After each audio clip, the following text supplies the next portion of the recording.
Subscribe कीजिए हमारे channel को और बेल आइकॉन को दबाइए हमारी लेटेस्ट वीडियो सबसे पहले देखने के लिए। जैसा कि उर्दू कारवां मुंबई की एक तंजीम है और मुंबई जो है वो महाराष्ट्र का दिल है जी।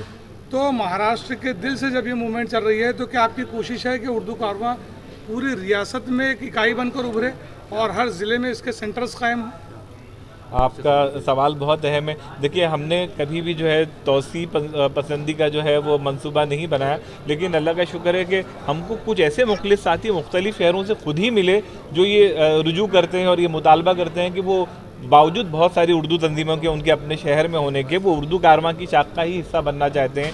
यही वजह है कि औरंगाबाद में पिछले साल हमारी शाख का क़याम अमल में आया, अहमदनगर में बहुत जल्द होने वाला है और जलगांव से भी जो यहाँ आने से कबल ही कुछ हजरात मेरे राब्ते में हैं जिन्होंने ये कहा है कि वो जलगांव में जो उर्दू कारवां की शाख का जलगांव और भुसावल यानी आपके इस खित्ते में जो है उसका एक शाख खोलना चाहते हैं। तो मैं ये सोचता हूँ कि अगर ऐसा हो जाए तो हम लोग बैक वक्त जो है बहुत सारे अहम प्रोग्राम एक दूसरे से राब्ते में रह के जो है कर सकते हैं और उसके असरात बहुत मुस्बत पड़ेंगे। अच्छा, महाराष्ट्र में पूरा नेटवर्क जैसा कि आपका है और बन भी रहा है जी, तो महाराष्ट्र में उर्दू की सूरत हाल को पूरे हिंदुस्तान के मुकाबले में आप किस तरह से देखते हैं? आपका सवाल बहुत उम्दा है।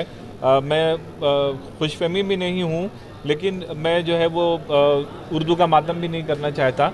और पिछले दिनों कौमी कौंसिल के जो डायरेक्टर यहाँ पर आए थे मुंबई में, मेरी उनसे बहुत तवील गुफ्तगू हुई महाराष्ट्र और उर्दू। आपने जो सवाल पूछा है उसी के ताल्लुक से जो है अकील अहमद साहब से, तो उन्होंने भी यही कहा कि बहुत सारे प्रोग्राम होते हैं और कौमी कौंसिल बहुत सारी जगहों पर जाती है और मरकज़ उसके चलते हैं, लेकिन जो रिस्पांस जो उनको महाराष्ट्र में मिलता है या मिलने की उम्मीद है वो दूसरी रियासतों में नहीं है।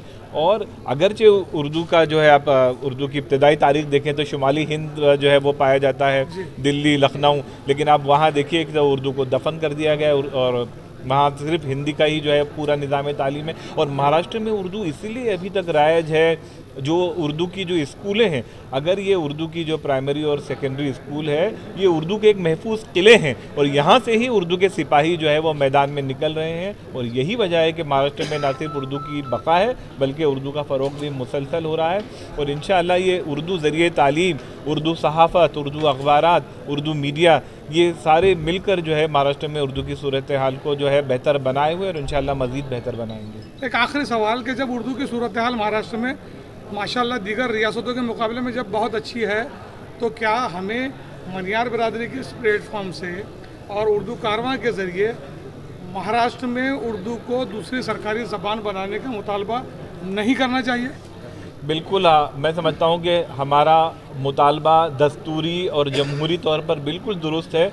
उर्दू की जितनी जो है बहुत सारी मुल्क की दूसरी रियासतों में जहाँ उर्दू का ये मुकाम हासिल है सरकारी ज़बान बनने का, दूसरी या तीसरी, तो वहाँ पर जो उर्दू आबादी है उसके मुकाबले महाराष्ट्र में बहुत ज़्यादा जो है उर्दू आबादी है।